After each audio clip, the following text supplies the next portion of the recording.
So the other day we're taking the power head off of an F200. We're in the backyard trying to do it. There's two of us, my friend Mike and I, and we broke this piece right here because obviously the power head's heavy. We didn't have a forklift, nothing to pick it up. And so now I'm trying to figure out how I'm going to fix this. This part right here, Yamaha wants like $80. Once I get it shipped, I mean, we're talking, you know, it's going to probably be 90, 95 bucks with taxes and everything. So, there's nothing wrong with it, but these pieces here are pressed in. So there's like, my first idea was to use JB Weld. Now, everybody knows that I like JB Weld. A lot of people don't like JB Weld, but hear me out. This is water here. So if you think about what's going on here, this little fitting right here, boom, that right there is holding water pressure. It's just a water line. And at wide open throttle with your impeller being your lower unit and this part right there, that thing is only making like, at wide open throttle, probably 26 PSI, maybe 28. Like if you got a brand new impeller and everything's running smoothly.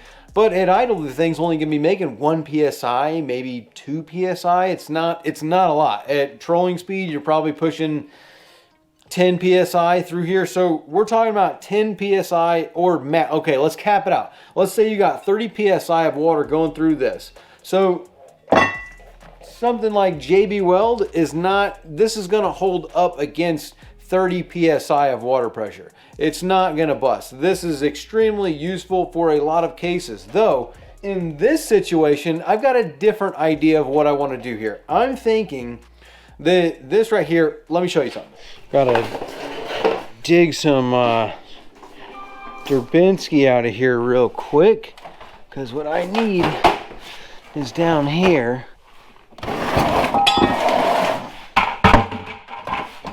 Right here. I don't pick that thing up because it's only got one handle. It's a cheap thing, so I need two hands to pick it up. But what I'm thinking I'm gonna do is I'm going to see about just soldering this thing. If I just, since this is basically, you know, this is a copper, brass, whatever you want to call it. I mean, it's basically the same thing as your water lines that's in your house.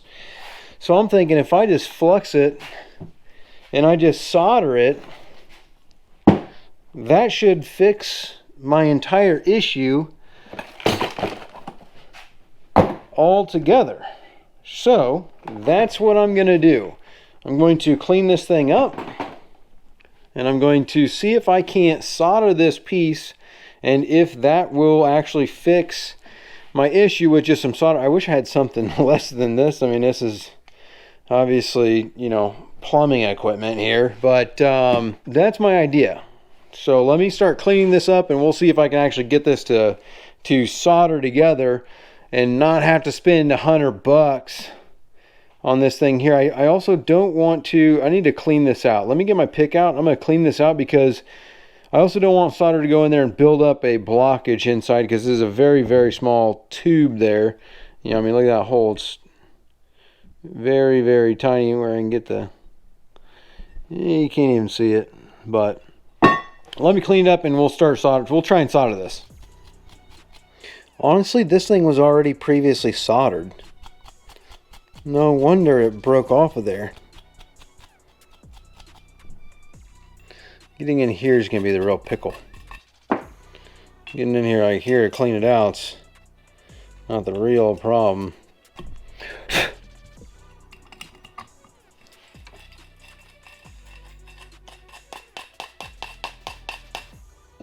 Alright, so I'm good with where we're at with this.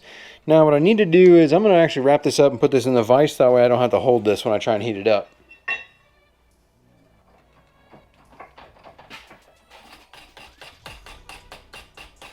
Now, let's go ahead and drop some flux on here. Oh boy, my flux is been a minute since I used this. Okay. Yeah, just flux that up a little bit. Be alright. A little Picasso work here. Stick that down in there. Figure out where it was. There we go. That's the way it was. Now,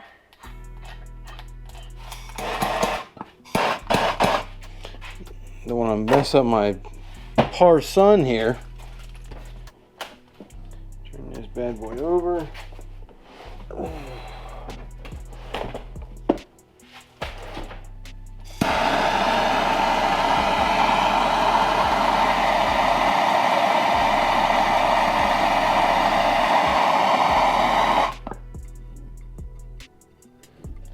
Well, let's take a look-sees.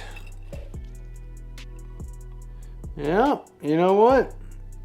I mean, I'm happy with them results. No blockages, not too shabby. I mean, it definitely does not look that pretty for Homie the homeowner here. We got not the most beautiful solder job you can see, but I mean, come on. It's, again, Yamaha ain't getting my $80, that's for sure.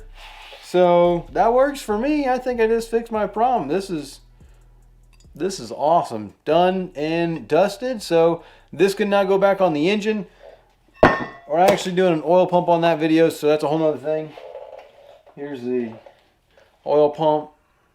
Got to get that replaced, but yeah, now whenever we put the power head on, we'll be able to put that back on there, but save me $100.